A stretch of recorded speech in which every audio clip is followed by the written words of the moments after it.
시댁 제사는 저와 상관없는 일이에요. 며느리 서연의 말이 전화기 너머로 또렷하게 들려왔다. 김정숙은 귀를 의심했다. 무슨 소리야, 서연아. 시댁 제사가 어떻게 상관없는 일이야? 요즘은 다 그렇게 산다고 하던데요. 각자 친정은 각자가 챙기는 거죠. 그럼 넌 아예 안 온다는 거야? 네. 그날 친정에서 할머니 생신이거든요. 전화가 끊어진 후 정숙은 한동안 그 자리에 서 있었다. 평생 한 번도 빠뜨린 적 없이 지켜온 시댁 제사를 며느리는 자신과 상관없는 일이라 했다.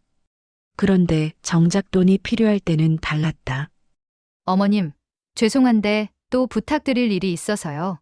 늘 이런 식이었다. 재산은 남의 일, 돈은 시어머니 목. 하지만 그들은 몰랐다. 전세 계약서에 적힌 진짜 명의가 누구인지를. 본격적인 이야기를 시작하기에 앞서 구독과 좋아요를 눌러주시면 저희 채널의 이야기를 빠르게 받아보실 수 있습니다. 그럼 이야기 시작하겠습니다. 안녕하세요. 저는 김정숙입니다. 올해로 64살이 되었죠. 구청 민원실에서 30년을 근무하고 작년에 퇴직했어요. 그동안 참 많은 사람들을 만났습니다. 화를 내며 들어오던 분들도 차근차근 설명해드리면 대부분 고개를 끄덕이며 나가시더라고요. 그런 일들이 쌓이다 보니 자연스레 참고 기다리는 성격이 되었나 봅니다. 지금은 수도권 작은 아파트에서 혼자 살고 있어요. 남편을 떠나보낸 지 벌써 5년이 되었네요. 그분이 살아계실 때는 시부모님 제사며 집안 대소사를 함께 챙겼는데 이제는 모든 게 제 몫이 되어버렸죠. 그래도 어쩌겠어요. 맏며느리로 시집와서 지금까지 해온 일인데요. 외아들 도윤이가 셋입니다. 중견 건설사에서 현장 관리 일을 하고 있어요. 성격이 아버지를 닮아서 말수가 적고 갈등을 싫어하죠. 어려서부터 엄마 괜찮다는 말을 자주 했던 아이예요. 제가 힘들어하는 모습을 보이기 싫어서 늘 괜찮다고 했는데 아이도 그걸 보고 자란 것 같아요. 도윤이가 결혼한다고 했을 때 정말 기뻤습니다. 드디어 집에 며느리가 들어오는구나. 이제 나도 좀 편해지겠구나 싶었거든요. 평생 혼자 짊어지고 살았던 집안일들을 이제는 나누어 할 수 있을 거라는 기대가 있었어요. 며느리 서연이는 35살이에요. 온라인 쇼핑몰에서 상품 기획 일을 한다고 하더라고요. 처음 인사를 나눴을 때는 참 단정하고 예의 바른 아이라는 생각이 들었습니다. 어머님, 안녕하세요라며 깍듯이 인사하는 모습이 기특했거든요. 결혼 준비를 할 때도 큰 무리를 하지 않겠다며 조촐하게 하자고 하더라고요. 요즘 애들은 달라서 그런가 보다 했죠. 그런데 아무래도 집은 있어야 할 것 아니에요. 도윤이 월급으로는 전세금을 마련하기 어려우니까 제가 퇴직금으로 도와줬습니다. 2억 5천만 원을 제 명의로 대출받아서 전세금으로 넣어줬어요. 도윤이가 안정적으로 일할 수 있을 때까지만 도와주세요라고 서연이가 말하더라고요. 그 말이 참 고마웠어요. 나중에 갚겠다는 마음이 있구나 싶었거든요. 결혼식이 끝나고 신혼집을 구경 갔을 때의 일이 아직도 생생합니다. 깔끔하게 잘 꾸며놨더라고요. 서연이가 직접 커피를 내려줬는데 참 정성스러웠어요. 어머님, 편하게 계시다가 가세요라고 하는데 마음이 참 따뜻해졌죠. 그런데 시간이 지나면서 조금씩 이상한 기분이 들기 시작했어요. 명절 때 서연이가 어머님, 저는 친정에 가봐야 해서요라고 하더라고요.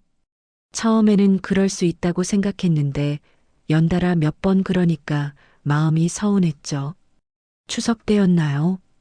제사 준비를 혼자 하고 있는데 도윤이가 전화를 했어요. 엄마, 서연이가 많이 피곤해해서 이번엔 못 갈 것 같아요라고 하더라고요. 그 순간 가슴이 철렁했습니다. 아, 이 아이는 시댁 일을 자신의 일로 생각하지 않는구나 싶었거든요. 도윤이에게 괜찮다. 내가 혼자라도 와라고 했지만 속으로는 참 서운했어요. 제가 시집와서 30몇 년 동안 한 번도 빠진 적 없이 제사를 지냈는데 말이에요. 그래서 그런지 요즘 집에 혼자 앉아 있으면 자꾸 이런 생각이 들어요. 내가 너무 기대를 했나?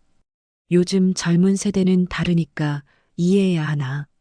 그런데 또 한편으로는 서운한 마음이 가라앉지 않더라고요. 오늘도 아침에 일어나서 혼자 식사를 하며 생각해 봤습니다. 제가 바랐던 게 그렇게 큰 일이었나 싶어요. 함께 차례상을 차리고 가끔 안부를 주고받고 그런 소소한 것들 말이에요. 창밖을 보니 맞은편 아파트 베란다에 빨래를 널고 있는 젊은 엄마가 보이더라고요. 아이가 옆에서 졸졸 따라다니며 뭔가 말을 하고 있었어요. 그 모습을 보니 문득 서연이와 도윤이 생각이 났죠. 언젠가 저들도 아이를 낳으면 달라질까요? 핸드폰을 들었다가 도윤이 번호를 누르려다가 다시 내려놨어요. 괜히 부담 주고 싶지 않거든요. 그런데 이렇게 조용한 집에 혼자 앉아 있으니 마음이 참 허전합니다. 냉장고를 열어보니 김치며 반찬들이 넉넉하게 들어있어요. 도윤이가 좋아하는 갈비찜을 해놨는데 언제 가져다 줄지 모르겠네요.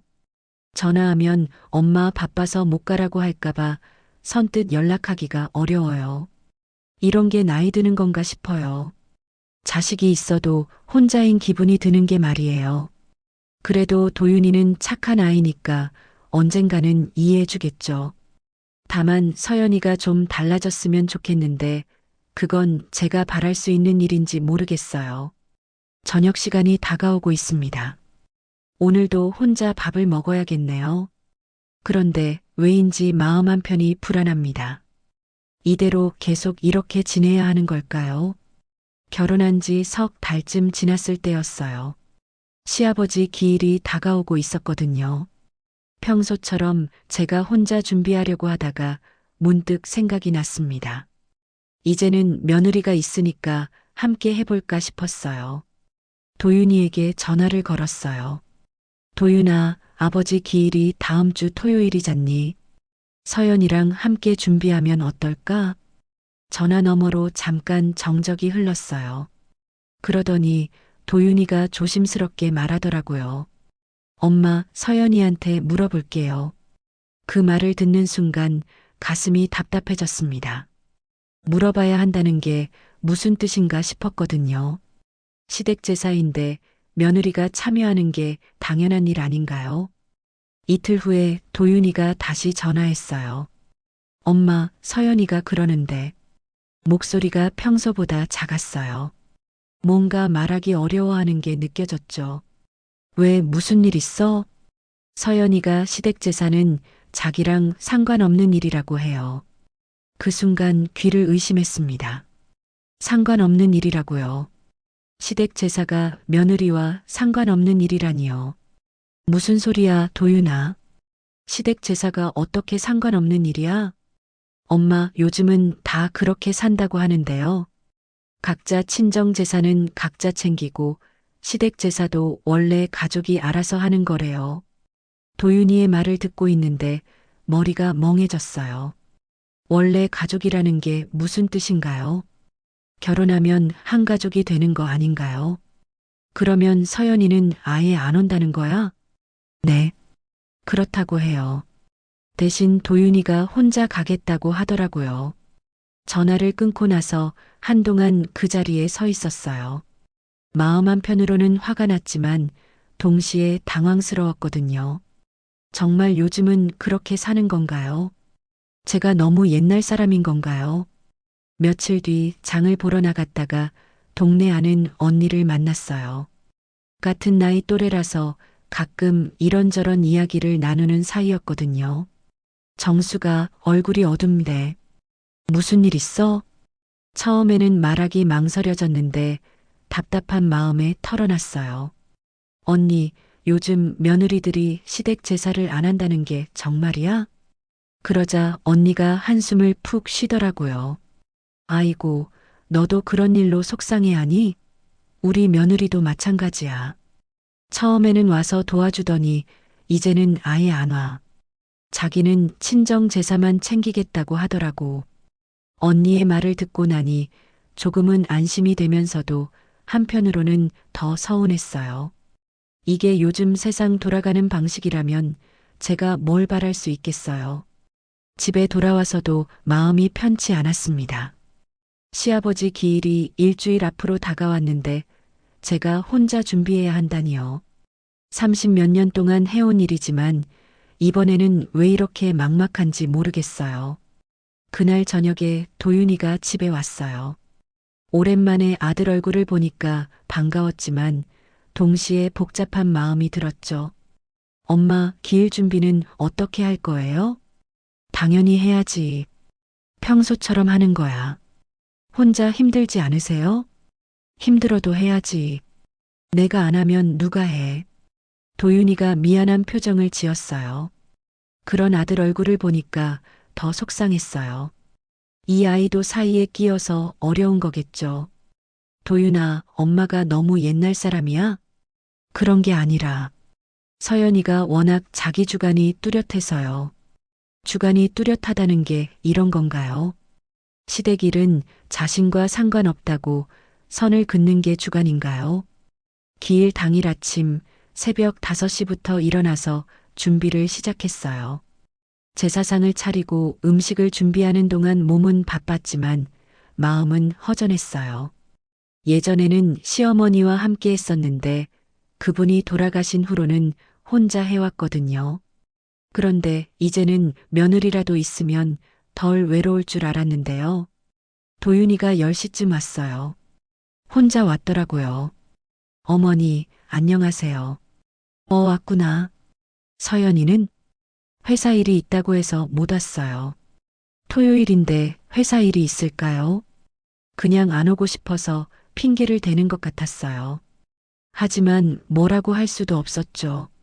제사를 지내는 동안 도윤이가 정성스럽게 절을 했어요. 그 모습을 보니까 마음이 조금 편해졌지만 한편으로는 더 안타까웠어요. 이 아이가 아내와 엄마 사이에서 얼마나 힘들까 싶어서요. 제사가 끝나고 음식을 나누어 먹으며 이런저런 이야기를 했어요. 도윤아, 아버지가 살아계셨으면 뭐라고 하셨을까? 글쎄요. 아버지는 뭐든 이해해 주셨잖아요. 그런 도윤이의 말을 들으니까 시아버지 생각이 났어요. 정말 너그러운 분이셨거든요. 하지만 이런 상황은 어떻게 생각하셨을까요? 도윤이가 돌아간 후 혼자 설거지를 하면서 생각했어요. 정말 시대가 바뀐 건가요? 제가 시집 와서 30몇 년 동안 당연하다고 생각했던 것들이 이제는 당연하지 않은 건가요? 그날 밤 잠이 오지 않았어요. 며느리가 시댁 재산은 제 몫이 아니에요라고 한 그 말이 계속 머릿속을 맴돌았거든요. 그 말 한마디가 이렇게 마음에 상처가 될 줄 몰랐어요. 다음 날 아침에 일어나서 거울을 봤는데 얼굴이 많이 상해 보이더라고요. 하룻밤 사이에 늙은 것 같았어요. 이런 게 마음의 병이구나 싶었죠. 그런데 정말 이상한 건 며느리한테 직접 화를 낼 수도 없다는 거예요. 갈등을 만들고 싶지 않거든요. 그렇게 되면 도윤이가 더 힘들어할 테니까요. 하지만 속으로는 계속 상처받은 마음이 아물지 않았어요. 이게 단순한 세대 차이인지 아니면 더 깊은 문제인지 알 수가 없었거든요. 다만 한 가지는 확실했어요. 앞으로 이런 일들이 더 생길 것 같다는 불안한 예감이었죠. 추석이 다가오고 있었어요. 결혼 후 첫 번째 추석이니까 서연이도 함께 할 줄 알았거든요. 미리 연락을 해봤습니다. 도윤아, 이번 추석에는 서연이랑 함께 오는 거지? 엄마, 그게 서연이가 친정에 가야 한다고 해요.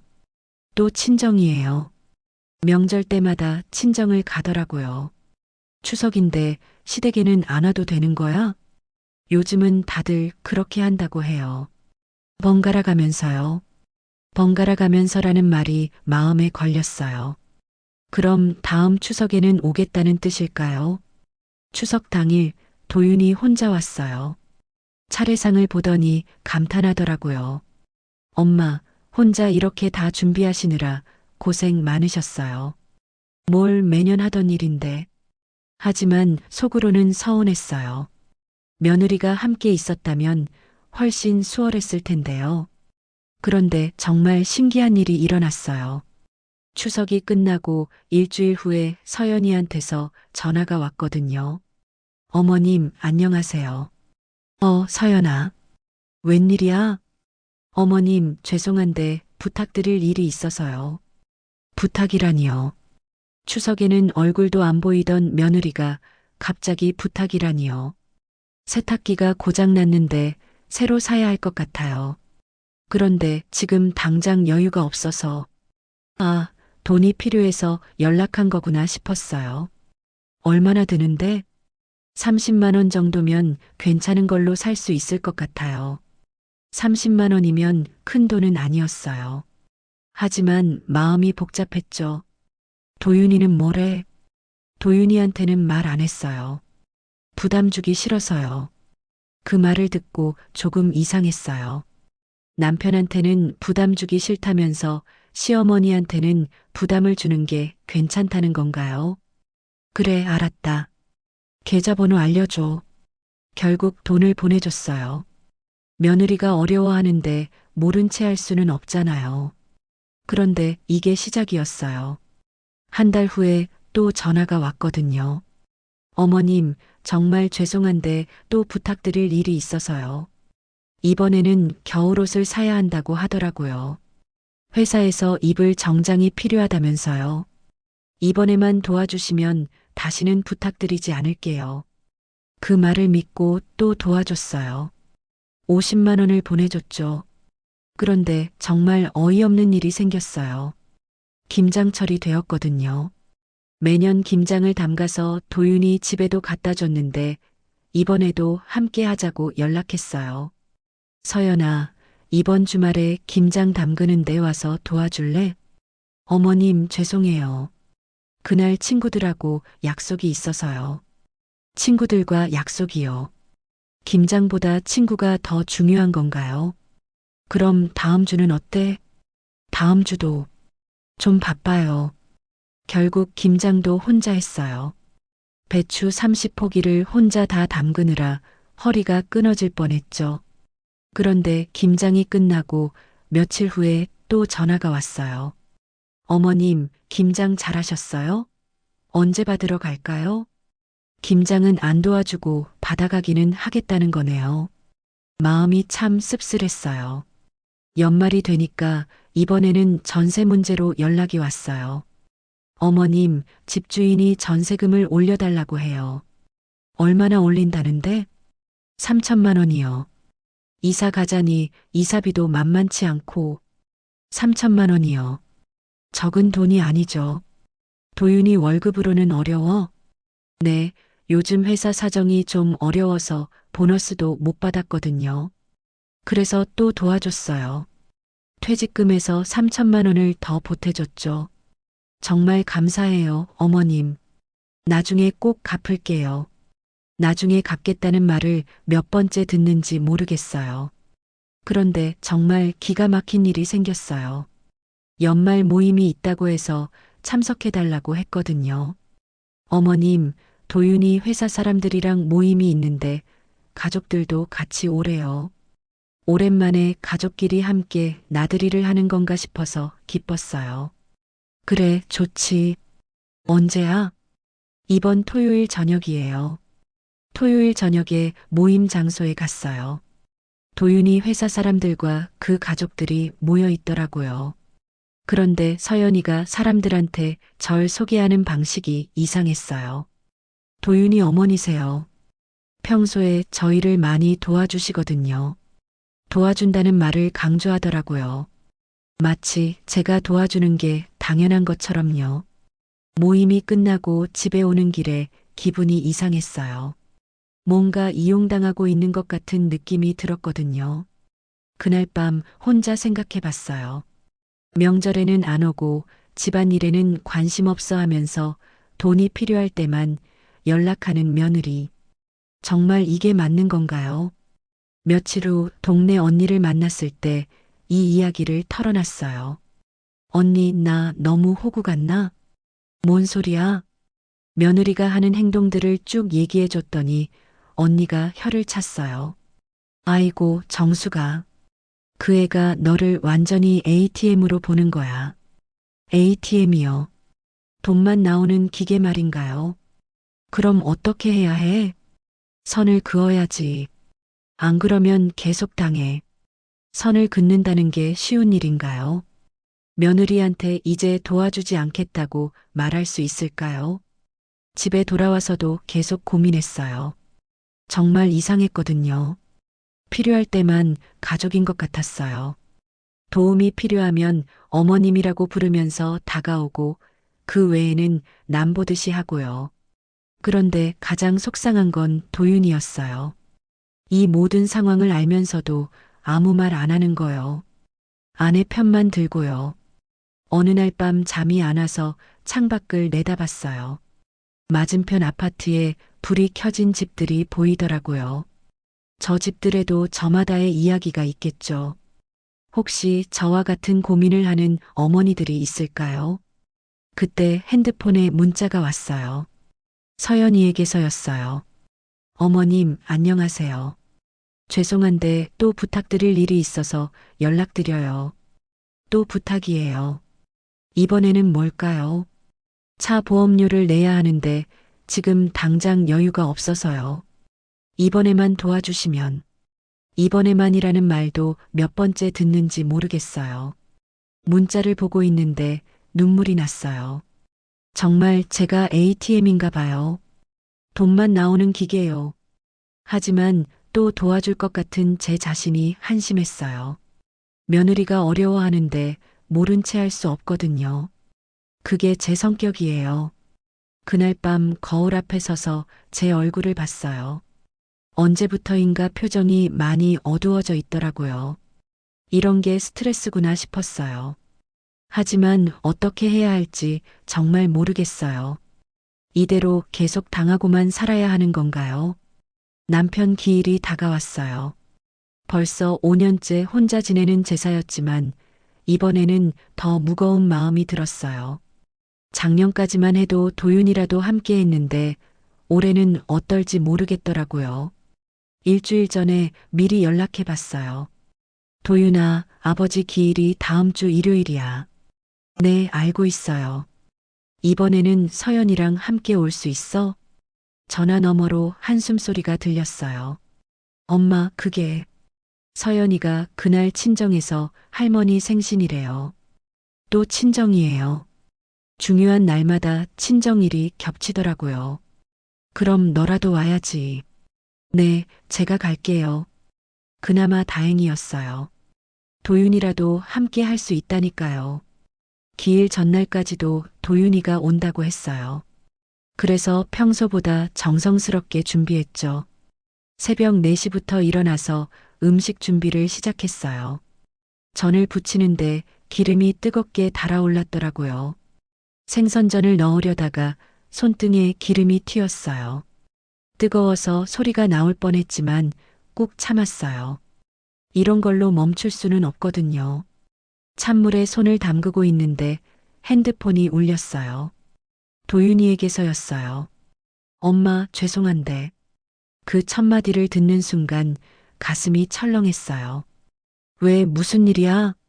서연이가 갑자기 몸이 안 좋다고 해서 제가 병원에 데려가야 할 것 같아요. 몸이 안 좋다고요. 어제까지만 해도 멀쩡했는데요. 많이 아파? 감기인 것 같은데 열이 나서. 혼자 두기가 그래서요. 감기요.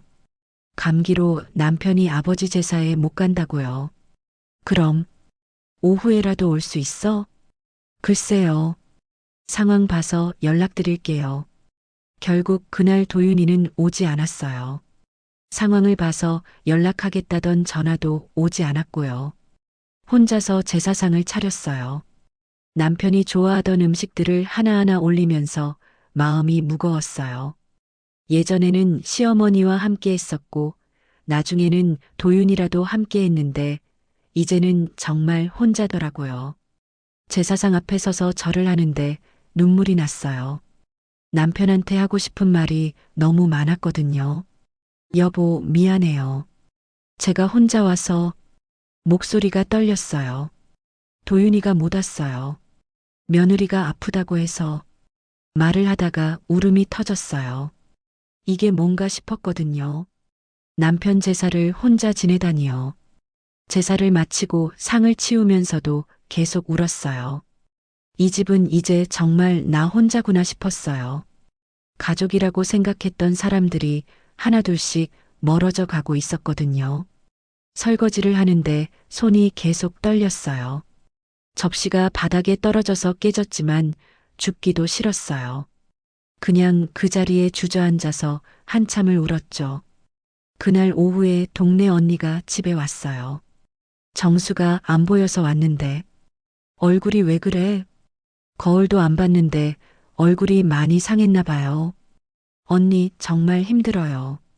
남편 기일에 혼자 제사를 지냈다는 이야기를 했더니 언니가 깜짝 놀라더라고요. 아니, 며느리가 감기로 못 온다고 아들도 안 왔다고? 네. 이건 말이 안 되잖아. 아무리 며느리가 아파도 남편 혼자라도 와야지. 언니 말이 맞아요. 아무리 아내가 아파도 남편은 와야 하는 거 아닌가요? 정수가 너 이렇게 당하고만 있을 거야? 그럼 어떻게 해요? 선을 그어야지. 분명히 해야 한다고. 선을 긋는다는 게 무슨 말인지 알겠는데 막상 하려니 어려웠어요. 언니가 돌아간 후에도 계속 생각했어요. 정말 이대로 살아야 하는 건가요? 필요할 때만 찾고 중요한 순간에는 없는 가족 말이에요. 그날 밤 남편 사진 앞에 앉아서 한참 이야기했어요. 여보, 제가 너무 바보같이 살았나요? 사진 속 남편은 웃고 있었어요. 살아계실 때 늘 그랬듯이 따뜻하게 웃고 계셨죠. 도윤이가 이렇게 될 줄 몰랐어요. 며느리 눈치만 보고 살더라고요. 눈물이 또 났어요. 하지만 이번에는 조금 달랐어요. 슬픔 속에 분노가 섞여 있었거든요. 이틀 후에 도윤이가 전화했어요. 엄마, 그날은 정말 죄송했어요. 서연이는 괜찮아? 네, 많이 나아졌어요. 많이 나아졌다고요. 그럼 그렇게 심하지도 않았던 건가요? 도윤아, 아버지 제사를 엄마 혼자 지냈다는 거 알아? 죄송해요. 다음엔 꼭 갈게요. 다음에라는 말이 무슨 의미가 있을까요? 지금도 못 왔는데 다음에는 오겠다고요. 전화를 끊고 나서 거울 앞에 섰어요. 거울 속 제 모습이 많이 달라져 보였어요. 표정이 어두워져 있었고 눈빛도 예전 같지 않았어요. 그런데 이상한 건 마음 한편으로는 오히려 시원한 기분이 들었다는 거예요. 뭔가 결심이 서는 것 같았거든요. 이제 그만해야겠어. 혼자 중얼거렸어요. 더 이상 이렇게 당하고만 살 수는 없어요. 그날부터 뭔가가 달라졌어요. 며느리한테서 전화가 와도 예전처럼 무조건 들어주지 않겠다고 마음먹었거든요. 물론 쉽지는 않을 거예요. 평생 그렇게 살아왔는데 갑자기 바꾸는 게 어디 쉬운 일인가요? 하지만 남편 제사를 혼자 지내면서 깨달았어요. 이 집은 정말 나 혼자라는 걸요. 그럼 나 혼자서라도 당당하게 살아야죠. 거울을 다시 봤어요. 이번에는 눈빛이 조금 달라 보였어요. 예전처럼 슬프기만 한 게 아니라 뭔가 단단해진 것 같았거든요. 변화는 이미 시작되었어요. 그날 밤 잠이 오지 않아서 서랍을 뒤적거렸어요. 오래된 사진들과 서류들이 나왔는데 그 중에 전세 계약서가 보이더라고요. 도윤이 집 전세금으로 제 명의로 대출받은 그 계약서 말이에요. 계약서를 펼쳐보니 제 도장이 빨갛게 찍혀 있었어요. 2억 5천만 원이라는 숫자가 눈에 들어왔죠. 적지 않은 돈이에요. 제 퇴직금 대부분을 쏟아 넣은 거거든요. 그때 문득 옛날 기억이 떠올랐어요. 제가 처음 시집 왔을 때의 일들 말이에요. 24살에 시집 와서 첫 번째 제사를 지낼 때가 생각났어요. 시어머니가 새벽 5시에 저를 깨우셨거든요. 며느리 일어나야지. 제사 준비해야 한다. 그때는 제사 음식 만드는 법도 제대로 몰랐어요. 생선 굽는 것도 서툴렀고 나물 무치는 것도 어려웠죠. 하지만 한 번도 싫다고 말하지 않았어요. 왜 그랬을까요? 며느리니까 당연히 해야 하는 일이라고 생각했거든요. 어른들이 하라고 하면 따르는 게 맞다고 믿었어요. 몇 년이 지나서 시어머니가 편찮으셨을 때도 마찬가지였어요. 병원에서 밤을 새우며 간병했죠. 제 친정 어머니보다도 더 정성스럽게 돌봤어요. 그게 며느리의 도리라고 생각했거든요. 시어머니가 돌아가실 때까지 제사며 집안 대소사를 모두 제가 맡아서 했어요. 한 번도 빠진 적이 없었죠. 몸이 아파도 아이가 열이 나도 제가 우선 제사를 지내고 나서 다른 일을 했어요. 그런데 지금 생각해보니 그때 누가 저한테 고맙다고 했나요? 당연하다고 여겼을 뿐이에요. 남편도 마찬가지였어요. 제가 새벽부터 일어나서 제사 음식을 준비하고 상을 차리고 뒷정리까지 하는 걸 당연하게 봤죠. 가끔 고생했다는 말은 해줬지만 그것도 형식적이었어요. 도윤이를 키울 때도 그랬어요. 아이가 아플 때마다 병원에 데려가고 학교 행사에 참석하고 모든 걸 제가 도맡아 했어요. 그게 엄마의 역할이라고 생각했거든요. 그런데 정작 제가 도움이 필요할 때는 어땠나요? 남편이 돌아가신 후에도 혼자서 모든 걸 처리했어요. 장례식 준비부터 각종 서류 정리까지 말이에요. 도윤이는 그때도 엄마가 알아서 하시는 게 좋을 것 같아요라고 했었죠. 알아서 한다는 게 아니라 혼자서 할 수밖에 없었던 거예요. 계약서를 다시 보니 더 서글펴졌어요. 이 돈도 제가 당연히 내야 하는 거라고 생각했거든요. 아들이 집이 필요하다고 하니까 제 노후 자금을 털어서 도와준 거예요. 그런데 며느리는 뭐라고 했나요? 나중에 갚을게요라고 했죠. 하지만 지금까지 갚겠다는 이야기는 한 번도 안 나왔어요. 오히려 더 달라고만 하고 있고요. 서랍에서 통장을 꺼내봤어요. 잔고가 많이 줄어 있더라고요. 며느리 도와주느라 쓴 돈들이 만만치 않았거든요. 그때 또 다른 기억이 떠올랐어요. 제가 신혼 초에 남편한테 용돈을 달라고 했을 때의 일이에요. 여보, 친정에 용돈 좀 드리고 싶은데. 그러자 남편이 뭐라고 했는지 아세요? 시집온 며느리가 친정 생각만 하면 안 되지. 그 말을 듣고 얼마나 서운했는지 몰라요. 하지만 참았어요. 시집온 며느리니까 시댁 중심으로 살아야 한다고 생각했거든요. 그런데 지금 며느리는 어떤가요? 시댁 재산은 자기와 상관없다고 하면서 친정 일은 절대 빠지지 않더라고요.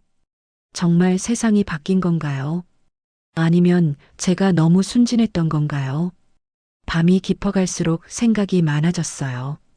제가 평생 당연하다고 믿고 살아온 것들이 사실은 당연하지 않았다는 걸 이제야 깨닫게 되었거든요. 며느리로서 해야 할 일, 엄마로서 해야 할 일, 그 모든 것들이 사실은 제가 스스로 선택한 것들이었어요. 누가 억지로 시킨 게 아니라 제가 그게 맞다고 생각해서 한 일들이었죠. 하지만 지금 며느리는 다르더라고요. 자기가 하고 싶은 것만 하고 하기 싫은 건 안 해요. 그러면서도 도움이 필요할 때는 당당하게 요구하고요. 계약서를 다시 접어서 서랍에 넣었어요. 하지만 마음속에는 뭔가가 단단하게 자리 잡았어요. 이제는 달라져야겠다는 생각이었어요. 더 이상 당연하다는 이유로 모든 걸 감수하며 살 수는 없어요. 제가 베푼 정성과 희생에 대해서 최소한의 예의는 지켜줬으면 좋겠어요. 그게 그렇게 어려운 일인가요? 새벽 2시가 넘어서야 잠이 들었어요. 하지만 마음은 오히려 편했어요. 뭔가 결정이 선 것 같았거든요. 그 일이 있고 일주일 후였어요. 서연이에게서 전화가 왔는데 평소와는 톤이 달랐어요. 어머님, 지금 시간 되세요? 잠깐 뵙고 싶어서요. 목소리가 평소보다 단호했어요. 뭔가 할 말이 있다는 느낌이었죠. 그래, 집으로 와. 1시간 후에 서연이가 왔어요. 도윤이는 함께 오지 않았더라고요. 혼자 와서 할 말이 있나 봐요. 거실에 앉은 서연이의 표정이 심각했어요. 평소처럼 웃으며 인사하지도 않았고요. 어머님, 말씀드릴 게 있어서 왔어요. 무슨 일인데? 전세 연장 문제요. 전세 연장이요. 또 돈 이야기인가 싶었어요. 집주인이 또 올리자고 한다는 거야? 아니에요. 그게 아니라. 서연이가 잠깐 멈추더니 말을 이었어요. 어머님, 저희가 사는 집이 도윤이 명의 아니에요? 갑자기 무슨 소리인가 싶었어요. 무슨 뜻이야? 전세 계약서 말이에요. 당연히 도윤이 명의로 되어 있을 줄 알았는데. 아, 그제야 무슨 말인지 알겠더라고요. 계약서를 확인해 봤나 보네요. 계약자가 어머님 명의더라고요. 이게 어떻게 된 거예요? 서연이의 목소리에 당황한 기색이 역력했어요. 당연한 거 아니야? 내 돈으로 전세금을 냈는데. 하지만 저희가 사는 집인데 왜 어머님 명의로요? 왜냐고요? 정말 이상한 질문이네요. 서연아, 그 집 전세금 누가 냈는지 알고 있지? 그건 도와주신 거 아니에요? 도와준 거라고요. 2억 5천만 원을 도와준 거라고요. 도와준 게 아니라 내가 낸 거야. 내 명의로 대출받아서 내 돈으로 낸 거라고. 서연이의 얼굴이 굳어졌어요. 그럼 나중에 갚으면 명의를 바꿔주시는 거죠? 나중에 갚으면이요. 벌써 몇 년째 나중에 갚겠다는 말만 듣고 있는데요. 서연아, 계약서 직접 확인해 봤어? 네. 오늘 확인해 봤는데 어머님 명의더라고요. 그때야 서연이가 뭐 때문에 온 건지 알겠더라고요. 계약서 명의를 바꾸라고 하러 온 거였어요. 왜 갑자기 계약서를 확인해 봤어? 친구가 그러는데 전세집이면 당연히 본인 명의여야 한다고 해서요. 친구 말을 듣고 확인해 봤다니요. 그동안 계약서가 누구 명의인지도 몰랐다는 뜻이네요. 서연아, 솔직히 말해봐. 뭘 원하는 거야? 서연이가 잠깐 주저하더니 말했어요. 어머님 명의를 도윤이로 바꿔주세요. 역시 그런 뜻이었네요. 왜? 저희가 사는 집인데 어머님 명의인 게 이상하잖아요. 이상하다고요. 제 돈으로 산 집이 제 명의인 게 이상하다고요. 서연아, 그 집 누구 돈으로 샀는지 다시 한번 생각해봐. 어머님이 도와주신 건 알지만 또 도와주셨다는 표현이네요. 도와준 게 아니야. 내가 산 거야. 내 퇴직금으로 산 집이라고. 서연이의 표정이 점점 어두워졌어요. 그럼 저희는 언제까지 남의 집에서 살아야 해요? 남의 집이요. 제가 남인가요? 남의 집이라고 생각하면 나가면 되잖아. 제가 그렇게 말하자 서연이가 깜짝 놀라더라고요. 어머님, 그게 무슨 말씀이세요? 내 말 그대로야. 남의 집이라고 생각하면 나가서 너희 돈으로 집을 구하든지. 서연이의 얼굴이 하얗게 변했어요. 저희가 지금 당장 전세금을 마련할 수 있는 형편이 아니라는 거 아시잖아요. 아, 그래서 제 명의로 된 집에서 살면서 제 돈으로 산 집을 자기 집이라고 생각하고 있었군요. 그럼 내 집에서 사는 거 맞잖아. 하지만 뭐야? 서연이가 말을 잇지 못하더라고요. 할 말이 없는 거죠. 서연아, 그동안 시댁재산은 내 일이 아니라고 하면서 집은 내 집이라고 하는 거야? 그건 다른 문제잖아요. 다른 문제라고요. 같은 문제야. 시댁이 싫으면 시댁 도움도 받지 마. 서연이가 뭔가 말하려다가 입을 다물었어요. 서연아, 솔직히 말해봐. 지금까지 나한테 얼마나 받았는지 계산해 봤어? 그건 세탁기, 옷가, 차 보험료, 전세금 추가. 다 합치면 얼마야? 서연이가 고개를 숙였어요. 모르겠어요. 모르겠다고요. 받은 돈이 얼마인지도 모르겠다고요. 내가 계산해 줄까? 4천만 원이 넘어. 서연이가 아무 말도 하지 못했어요. 그 돈 언제 갚을 거야? 나중에 여유가 생기면, 나중에 여유가 생기면. 맨날 듣는 말이에요. 서연아, 그럼 이제부터는 도움 안 줄 테니까 알아서 해. 어머님, 그게 무슨, 왜? 남의 집에서 사는 게 싫다며? 그럼 독립해. 서연이의 눈에 당황한 기색이 역력했어요. 제가 이렇게 나올 줄 몰랐나 봐요. 어머님, 저희가 나가면 어쩌실 거예요? 뭘 어떻게? 전세금은 어떻게 회수하시고요? 아, 걱정되는군요. 제가 손해볼까 봐서요. 그건 내가 알아서 할 일이야. 서연이가 한참 생각하더니 말했어요. 어머님, 다시 생각해 보시면 안 돼요? 다시 생각해 보라고요. 뭘? 저희 관계를 이렇게 나쁘게 만들 필요 없잖아요. 관계를 나쁘게 만드는 건 누구인가요? 서연아, 관계를 나쁘게 만든 건 내가 아닐까? 서연이가 뭔가 항변하려다가 말았어요. 할 말이 없는 거죠. 그날 서연이는 아무 말 없이 돌아갔어요. 표정이 완전히 굳어져 있더라고요. 제가 이렇게 강하게 나올 줄 몰랐나 봐요. 하지만 이제는 달라졌어요. 더 이상 당하고만 살지 않을 거거든요. 서연이가 다녀간 후 사흘 동안 연락이 없었어요. 도윤이한테서도 전화가 오지 않았고요. 조용한 게 오히려 좋았어요. 그런데 나흘째 되는 날 아침에 초인종이 울렸어요. 나가보니 서연이가 서 있더라고요. 얼굴이 많이 상해 보였어요. 어머님, 안녕하세요. 목소리가 평소와 달랐어요. 작고 조심스러웠죠. 왜 왔어? 말씀드릴 게 있어서요. 거실로 들어온 서연이가 소파에 앉더니 고개를 숙였어요. 뭔가 말하기 어려워하는 것 같았어요. 어머님, 죄송해요. 갑작스러운 사과였어요. 뭐가? 지금까지 정말 죄송해요. 서연이의 목소리가 떨렸어요. 울음을 참고 있는 것 같았죠. 제가 너무 철없었어요.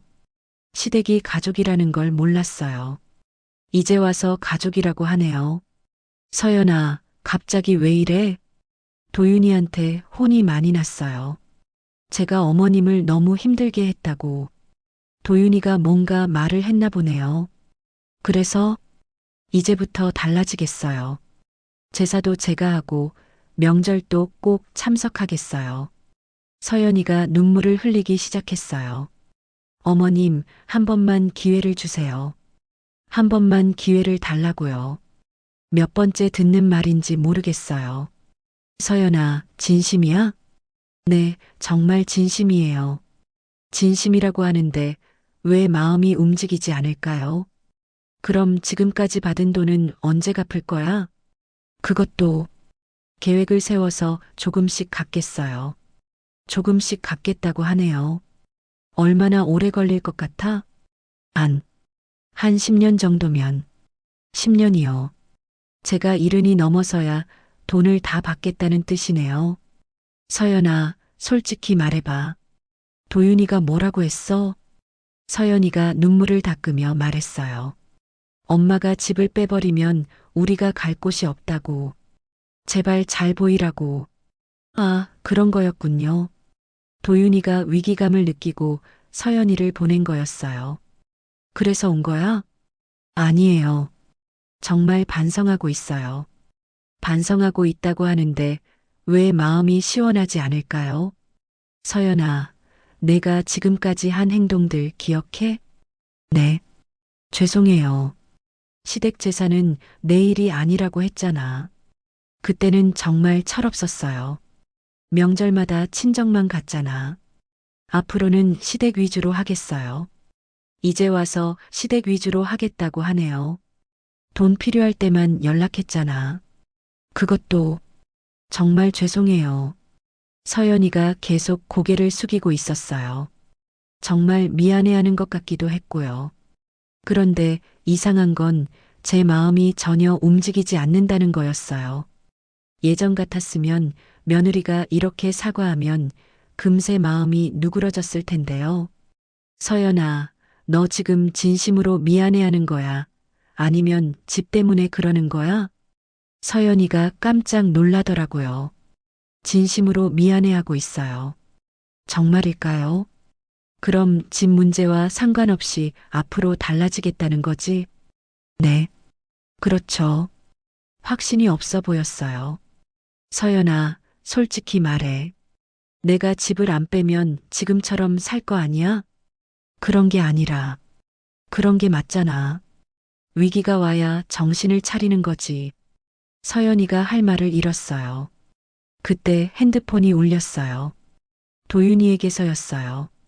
엄마, 서연이 거기 있어요? 응, 있어. 엄마, 제발 한 번만 기회를 주세요. 도윤이도 같은 말을 하네요. 도윤아, 너도 이제 와서 그러는 거야? 엄마, 저희가 잘못했어요. 이제 와서 잘못했다고 하네요. 도윤아, 엄마 혼자 아버지 제사 지낼 때는 뭘 했어? 그때는 정말 죄송했어요. 서연이 아프다면서 못 온다고 했잖아. 다음부턴 꼭 갈게요. 다음부턴이라는 말도 몇 번째 듣는지 모르겠어요. 전화를 끊고 서연이를 봤어요. 여전히 울고 있더라고요. 서연아, 미안하지만 내 마음은 이미 정해졌어. 어머님, 전세 연장 안 할 거야. 어머님, 제발. 내년 2월까지 시간 있으니까 그때까지 알아서 해. 서연이의 얼굴이 창백해졌어요. 저희가 정말 갈 곳이 없어요. 갈 곳이 없다고요. 그동안 돈을 모았으면 갈 곳이 있었을 텐데요. 그건 너희가 해결할 일이야. 어머님, 정말 한 번만. 서연아, 내가 왜 이렇게 하는 줄 알아? 서연이가 고개를 저었어요. 돈 때문이 아니야. 마음 때문이야. 마음이요? 응. 내가 내 마음을 너무 아프게 했어. 서연이가 더 크게 울기 시작했어요. 어머님, 정말 죄송해요. 어떻게 하면 용서해 주실까요? 어떻게 하면 용서해 주냐고요. 서연아, 마음은 돈으로 살 수 있는 게 아니야. 그럼 어떡해요? 시간이 필요해. 너희가 정말 달라졌는지 봐야 해. 그럼 시간을 주세요. 시간은 너희 집에서 줄 수는 없어. 서연이가 더 이상 할 말이 없는 것 같았어요. 어머님, 마지막으로 한 번만 부탁드릴게요. 뭘? 석 달만 시간을 주세요. 석 달 동안 저희가 정말 달라진 모습을 보여드릴게요. 석 달이요. 그래서 석 달 후에도 어머님 마음이 안 바뀌시면 저희가 나가겠어요. 정말 그럴까요? 서연아, 약속할 수 있어? 네, 약속드릴게요. 그래서 석 달의 시간을 줬어요. 마지막 기회였죠. 서연이가 돌아간 후에도 마음이 편하지 않았어요. 제가 너무 냉정한 건 아닐까 싶기도 했거든요. 하지만 한편으로는 후련했어요. 드디어 제 목소리를 낸 것 같았거든요. 그날 밤 남편 사진 앞에서 혼자 말했어요. 여보, 제가 잘하고 있는 거죠? 사진 속 남편은 여전히 웃고 계셨어요. 마치 잘했다고 말하는 것 같았죠. 이제 정말 달라질 수 있을까요?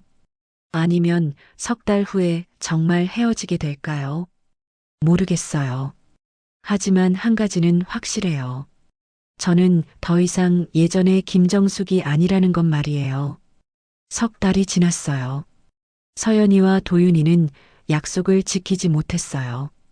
처음 2주일 정도는 연락도 자주 하고 안부도 물었는데 시간이 지나니까 다시 예전 모습으로 돌아가더라고요.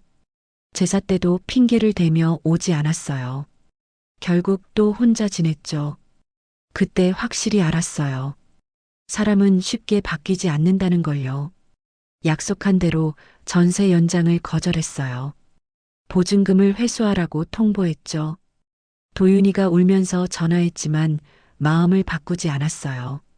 엄마, 정말 안 되나요? 안 돼. 그럼 저희는 어떻게 해요? 그건 너희가 알아서 할 일이야. 결국 아들 부부는 다른 곳으로 이사를 갔어요. 이사 가는 날에도 오지 않았어요. 이사짐 센터 사람들만 와서 짐을 가져갔죠. 보증금을 받고 나서 생각해 봤어요. 이 돈을 어떻게 쓸까요? 평생 고생만 하면서 살았는데 이제는 제 자신을 위해 써보고 싶었어요. 먼저 지역 경로당에 일부를 기부했어요. 1,000만 원을 기부했더니 어르신들이 너무 좋아하시더라고요. 정숙이 덕분에 우리가 좋은 운동기구를 살 수 있겠어. 그 말을 들으니까 마음이 뿌듯했어요. 제 돈이 정말 필요한 곳에 쓰이는 것 같아서요.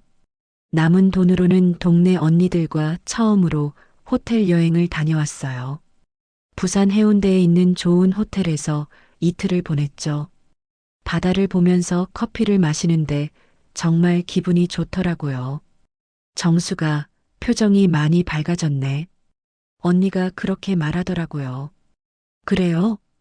응, 예전에는 늘 걱정스러운 표정이었는데 지금은 편해 보여. 정말 그런가 봐요. 저도 마음이 한결 가벼워진 게 느껴졌거든요. 호텔에서 돌아온 후에 혼자 생각해 봤어요. 제가 그동안 뭘 위해 살았는지 말이에요. 시어머니를 위해, 남편을 위해, 아들을 위해 살았어요. 항상 누군가를 위한 삶이었죠. 제 자신을 위한 시간은 거의 없었어요. 이제는 다르게 살고 싶어요. 누군가의 며느리나 엄마로서가 아니라 김정숙이라는 한 사람으로 살고 싶거든요. 도윤이가 가끔 전화를 해요. 하지만 예전처럼 무조건 받지는 않아요. 받고 싶을 때만 받죠. 엄마, 안녕하세요. 응? 잘 지내세요? 잘 지내. 저희는 새 집에서 잘 살고 있어요. 그래, 다행이네. 예전 같았으면 어떤 집인지 불편한 건 없는지 물어봤을 텐데 이제는 그러지 않아요. 궁금하지도 않고요. 서연이는 한 번도 전화하지 않았어요.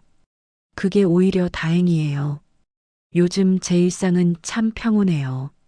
아침에 일어나서 간단히 운동하고 경로당에 가서 어르신들과 이야기하고 오후에는 독서를 하거나 드라마를 봐요. 저녁에는 동네를 산책하면서 하루를 마무리하죠. 오늘도 공원 벤치에 앉아서 커피를 마시고 있어요. 아이들이 놀이터에서 뛰어노는 모습을 보니까 마음이 평화로워요. 예전에는 이런 여유가 없었어요. 항상 누군가 걱정하고 누군가를 챙기느라 바빴거든요. 그런데 지금은 오롯이 제 시간이에요. 아무도 저를 부르지 않고 아무도 저에게 뭔가를 요구하지 않아요. 처음에는 이런 고요함이 낯설었는데 이제는 좋아요. 핸드폰을 보니 도윤이에게서 문자가 와 있어요. 엄마, 설 연휴 때 인사드리러 가도 될까요? 읽어보고 답장을 보내지 않았어요. 아직 만날 마음이 없거든요. 언젠가는 다시 관계를 회복할 수도 있어요. 하지만 그건 제가 준비되었을 때의 이야기죠. 지금 당장은 제 자신을 위한 시간이 필요해요. 벤치에서 일어나서 집으로 향했어요. 오늘 저녁에는 좋아하는 드라마를 보면서 치킨을 시켜 먹을 거예요. 혼자 먹는 치킨이지만 외롭지 않아요. 오히려 자유로워요. 이제는 누군가의 엄마나 며느리가 아닌 김정숙 그 자체로 살아갈 거예요. 그게 제가 새롭게 찾은 삶의 방식이에요. 그럼 오늘 이야기는 여기까지입니다. 영상을 시청해주신 모든 분들 고맙습니다. 저는 AI 나레이션 박정현이었습니다. 구독과 좋아요 부탁드립니다. 감사합니다.